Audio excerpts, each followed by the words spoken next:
Dırnaqarası sülh gərçini Ermənistan elə sülhdən danışır, bütün dünyanın diqqətini özünə cəlb edir, sülh gərçini kimi, amma əslində məraminədə hələ də bilinmir. Neçə gündür atəşkəs pozulur Ermənistan tərəfdən və Qazax istiqamətində yenə də atəşkəs pozulur. Bu nə deməkdir? Ermənistan nə istəyir? Hansı suallar ortaya çıxır? Bu barədə Fərid Yusifov.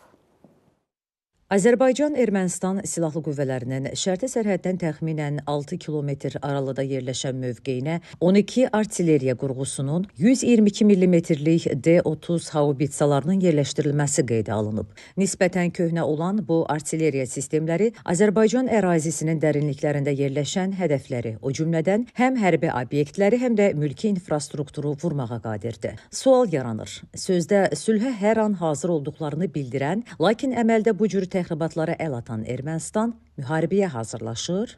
Məlumdur ki, Azərbaycan Ali Baş Komandan başda olmaqla Azərbaycan xalqı bu gün sülhün bərqərar olmasını istəyir. Biz müharibə istəmirik. Lakin sülh naminə müharibə etməyə də hazırıq. Yəni bunlar bunu dərk eləməlidir.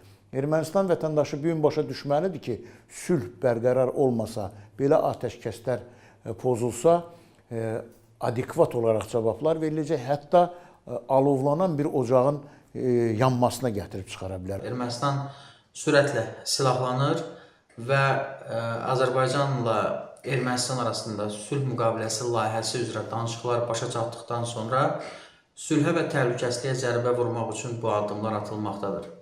Hesab edirəm ki, burada Ermənistanın əsas məqsədi bir tərəfdən qlobal müharibələr fonunda Cənubi Qafqaza diqqətləri yönəltməkdir. Digər tərəfdən isə Azərbaycanı təxribatlara çəkmək həvəsidir. Heç şübhəsiz ki, Ermənistanın artilleriya silahlarının bölgəyə yerləşdirilməsi və cəbhə bölgəsində tez-tez atəşkəsi pozması, sülhün təmin edilməsi istiqamətində atılan addımların əksinə olaraq bölgədə yeni gərginliyə səbəb ola bilər.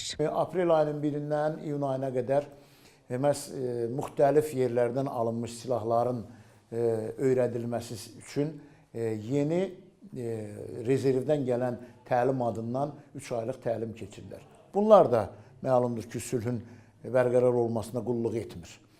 Azərbaycana qarşı çirkin, məkirli və sülh əleyhinə bir fəaliyyət icra olunacaqsa, Azərbaycan öz gücünü yenidən göstərməyə hazırdır. Lakin biz bütün bölgədəki problemlərin dinc yolla, sülh yolu ilə, konstruktiv əsaslarla həllinin tərəfdarıyıq. Bu xüsusda Azərbaycanın irəli sürdüyü tələblər də legitimdir, beynəlxalq hüquqa və ədalətə əsaslanır. Ermənistanın bu növ hərəkətlərinin məqsədi Azərbaycanla sərhəddə gərginlik yaratmaq və regionda müharibə atmosferini qızışdırmaqdır. Lakin Azərbaycan hər qarış ərazisini qorumağa hazırdır. İrəvanın qeyri-konstruktiv davranışları yalnız özünün varlığını sual altında qoya bilər.